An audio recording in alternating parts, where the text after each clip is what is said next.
Hello my lovely people, welcome to my channel once again. There is budget.One TV, and there is the only channel where we educate you about life and then financial tips. All right, so today we are here to talk about how to make a monthly budget for yourself.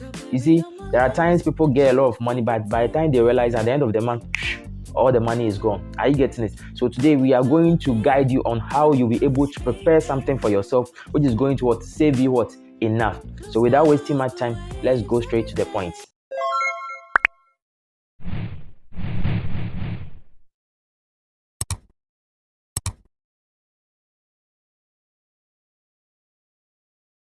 You see, when it comes to budgeting, the first thing that needs to come into your mind is that how much salary do I earn at the end of the month, or how much do I get from people at the end of the month?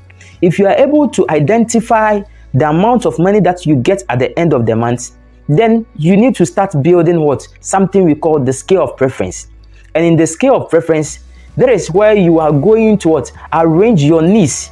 So maybe if this month is the month of July, as we are entering into August, maybe ending of July, you need to know the amount of money that you are going to get. So in the month August, you are going to budget, or let's say budget the kind of things that you will be expecting, or the kind of things that you'll be needing within the month of August.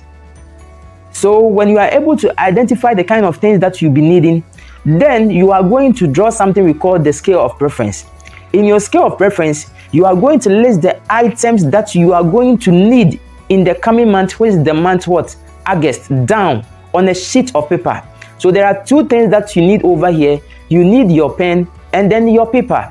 So after getting your pen and your paper, try as much as possible to jot everything down, everything that you need down, so that you calculate or compare it with the amount of money that you are going to get at the end of the month, or the money that you are having.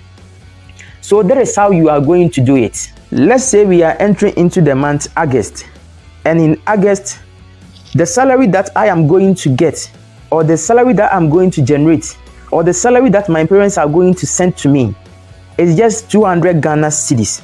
So maybe I, being a student, what are some of the things that I need? I am writing them down.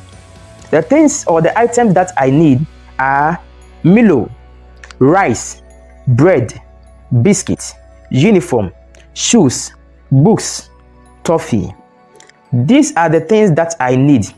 So in my scale, you need to try as much as possible to come in with the prices or the figures for each commodity that you want to buy. So the price of Milo that I want to buy is 20 Ghana cedis. The price of rice is 30 Ghana cedis. The price of bread is 10 Ghana cedis. The price of biscuit is 20 Ghana cedis. The price of uniform is 40 Ghana cedis. And then the price of shoes is 30 Ghana cedis. The price of books is 20 Ghana cedis. And then the price of toffee is 5 Ghana cedi. So in total, I had 175 Ghana cedis. So with the 175 Ghana cedis, I am saving 20 Ghana cedis into my savings account. In total, I need 195 things.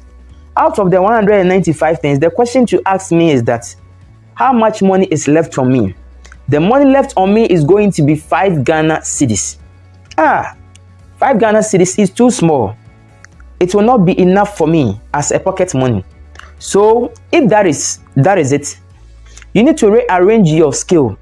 And in the rearrangement of your scale, you are going to list the items that you need the most on the top, items you need in moderate in the middle, and then the items you don't really need them at the bottom. So that is how we are going to arrange our scale. So items, books, the price cost 20 Ghana cedi. That is the first thing that I need because I am a student, and for that matter, I need books. The second thing is I need uniform, 40 Ghana cedis. I need shoes, I need rice, I need Milo, I need biscuit, bread, and then toffee. So on this list, since the money is too small, I have to try as much as possible to reduce my cost.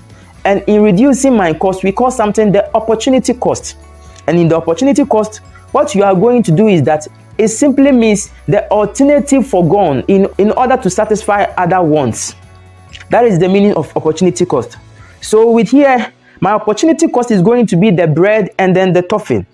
I chose bread because I can't keep bread for more than 3 days. But when it comes to biscuits, I can keep biscuits more than a month. When it comes to toffee, if I don't eat toffee and I have food, I am good to go. So there is no need for me to what? Purchase a toffee. So let me put toffee aside. So if I'm to put toffee aside and then the bread also aside, my opportunity cost, which was the 10 Ghana cedis of bread, and then toffee, which cost 5 Ghana cedis of bread, is also going to leave me with what? 15 Ghana cedis. So I am then going to add the 15 Ghana cedis onto the other 5 cedis that I already have what? In my account. So if I add that to my pocket money, which was then 5 Ghana cedis, now I'm going to get what? 20 Ghana cedis. So there is one thing that you need to take very good note of. At the end of every month, try as much as possible to make a budget for the list, or let's say the items that you need. And in budgeting for them, don't forget to make sure you put in the prices. Sometimes it happens that you do not know the price of those items. So what you are going to do is that you are going to estimate or approximate a price for that. Then you are there. So try as much as possible to make a budget at the end of every month, and make sure you don't buy things which are not inside your budget. If you are able to discipline yourself enough and do not buy the things which are inside your budget, then it means that you have gained financial freedom. So this particular thing that we did doesn't necessarily mean that at the end of every month you are going to buy uniform, shoes, and the remaining items. No. Every month comes with its demands, or every month comes with its commodities that you want. So you definitely make sure that you prepare your budget according to the items you need at the end of every month, and don't try to buy things that are not within your budget. But don't make your budget also so tight to the extent that you don't even have anything on you. That shouldn't be the case. Try as much as possible to make your budget flexible so that at least you can get some little coins into your pocket. All right. So if you think this education was so helpful to you, don't forget to subscribe to my channel, and then comment in the comment section. Don't forget to also like and then share this video to your friends and family, because there are people out there who really need this, and I know that it's going to transform their lives. So don't forget to do this for me, and then thank you very much until we meet another time. Bye bye.